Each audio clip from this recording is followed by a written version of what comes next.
বিভিন্ন স্তরের সাংগঠনিক কমিটি গঠন করা হবে। সিদ্ধান্ত মোতাবেক তাদের শেষটুকু দিয়ে প্যালেস্টাইনের হানাদার বাহিনীর বিরুদ্ধে বীরত্বপূর্ণ লড়াই চালিয়ে যাচ্ছে। আমাদের মার্কিন মদতপুষ্ট ইসরায়েলের ঘাতক বাহিনী প্যালেস্তাইনের নরহত্যা সংঘটিত করছে।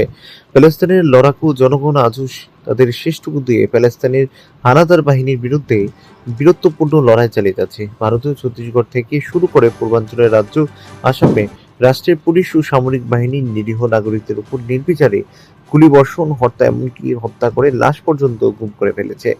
রাজধানী দিল্লি থেকে শুরু করে আসাম ও সংলগ্ন অধ্যুষিত জনপদগুলোতে দ্বিতীয় প্যালেস্তাইনের বানানোর দিশায় এগিয়ে চলছে হিমন্ত বিশ্ব শর্মা সরকার। ইতিমধ্যে বেশ কয়েকজন সংখ্যালঘু মুসলিমকে রাষ্ট্রীয় বাহিনীর গুলি করে হত্যা করেছে। এই পরিস্থিতিতে ত্রিপুরা জন অধিকার সংগ্রাম পরিষদের ত্রিপুরা জোনাল কমিটির উদ্যোগে গুরুত্বপূর্ণ এই কনভেনশনের আয়োজন করা হয়েছে। কনভেনশনে রাজ্যের বিভিন্ন অংশ থেকে প্রতিনিধিরা অংশগ্রহণ করেন। এদিনে কনভেনশন সম্পর্কে সংবাদ মাধ্যমকে অবগত করতে গিয়ে সংগঠনের আহ্বায়ক সুব্রত ভৌমিক জানান, দেশের শ্রমজীবী আমজনতা আর পিছিয়ে পড়া জনগণের স্বার্থে অঙ্গীকার করে নরেন্দ্র মোদী এবং অমিত শাহরা তাদের অতি কাছের কর্পোরেটর কোম্পানিগুলোর স্বার্থে সাম্প্রদায়িক বিভাজনের ষড়যন্ত্রকে আরো তেজি করেছে। অথচ সবকা সাথ সবকা বিকাশের প্রতিশ্রুতি দিয়ে 2014 সালে নরেন্দ্র মোদী এবং অমিত শাহরা দিল্লির মসনদে বসেছিল। তো ক্ষমতায় আসীন হওয়ার পর সংঘ পরিবারের রাজনৈতিক মুখ বিজেপি ভারতীয় আমজনতার প্রতি দেওয়া প্রতিশ্রুতি বেমালুম ভুলে গিয়ে আদানি আম্বানির মতো কর্পোরেটর বুদ্ধদের স্বার্থে একের পর এক অগণতান্ত্রিক, অসাংবিধানিক এবং জনবিরোধী পদক্ষেপ গ্রহণ করে চলেছে। দেশের কৃষক, শ্রমিক, ছাত্র, যুবক, শিক্ষক, কর্মচারী, দলিত, ধর্মীয় এবং ভাষাগত সংখ্যালঘু এবং সমস্ত পিছিয়ে পড়া অংশের মানুষের আশা আকাঙ্ক্ষাকে পদদলিত করে বৈচিত্র্যের মধ্যে ঐক্যের ভারতীয় পরম্পরাকে লগ্নি পুঁজির স্বার্থে কফিনবন্দি করেছে। এর এই প্রতিবাদে রাজ্য জুড়ে আন্দোলনে এক নতুন মুহিম জারি হয়েছে সংগঠন, যার প্রেক্ষাপটে আগামী 22শে জুলাই ধর্মনগরের জুলাইবাড়িতে বিক্ষোভ কর্মসূচি গ্রহণ করা হবে বলেও জানান তিনি।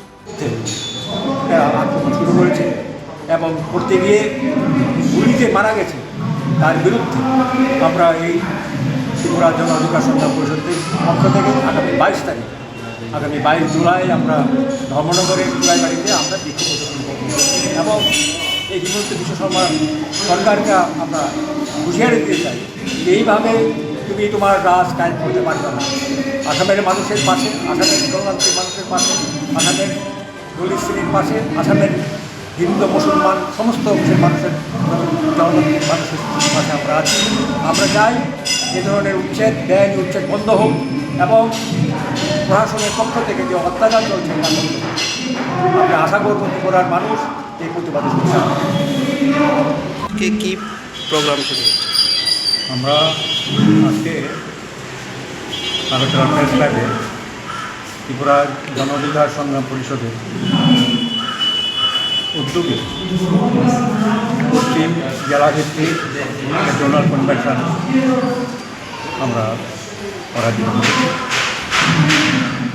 আপনারা জানেন যে গত ডিসেম্বর মাসে রাজ্যব্যাপী এই জন অধিকার সংগ্রাম পরিষদের কনভেনশন হয়। কনভেনশন থেকে সিদ্ধান্ত হয় সারা দেশে এবং রাজ্যে এই যে RSS বিজেপি নেতৃত্বে সরকার এবং তার যে বাহিনী যেভাবে মানুষের গণতান্ত্রিক অধিকার উপর হরণ করছে এবং হিন্দু মুসলমান বিভেদের মধ্যে বিভেদ সৃষ্টি করছে, জাতি উপজাতিদের মধ্যে বিভেদ সৃষ্টি করছে, পাশাপাশি এই সমস্ত বিভেদের করে আমাদের যে মৌলিক সমস্যা, যে রুটি রুটির সমস্যা, কর্মসংস্থানের যে সমস্যা, এই সমস্ত সমস্যার ভিন্ন পথে চালিত করার জন্য এই ধরনের চক্রান্ত তার বিরুদ্ধে ত্রিপুরা জন অধিকার সংগ্রাম পরিষদ তার শক্তি অনুযায়ী সারা ত্রিপুরায় আন্দোলন করে তুলছে। গত 22 তারিখ 22শে জুন উত্তর ত্রিপুরা জোনাল ভিত্তিক একটি কনভেনশন হয়। সেখানেও যাতে গ্রাসরুটে নিয়ে যায়, গ্রামে গ্রামে নিয়ে যায়, তার উদ্যোগ নেওয়া হয়েছে। যেমনি আমরা এখানে আজকে এই সম্মেলন করছি জোনাল পশ্চিম ত্রিপুরা জেলাভিত্তিক যে কনভেনশন, কনভেনশন থেকে আজকে একটা আমরা শক্তিশালী কমিটি তৈরি করে আজকে ত্রিপুরা এবং সারা ভারতবর্ষ যে একটা পরিস্থিতি সৃষ্টি করছে এই RSS বিজেপি চালিত সরকার এবং তার বাহিনীগুলি তার বিরুদ্ধে জনগণের উচ্চার হওয়ার জন্য এবং ধাপে ধাপে আন্দোলন আমরা করার জন্য আহ্বান জানাচ্ছি।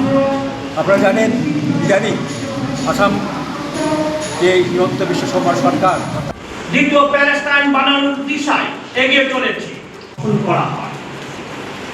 পশ্চিম ত্রিপুরার জন্য কমিটির গঠন করার লক্ষ্যে দ্বিতীয় প্যালেস্টাইন বানানোর দিশায় এগিয়ে চলেছে। লাশ পর্যন্ত গুম করে ফেলা হচ্ছে। রাজধানী দিল্লি থেকে শুরু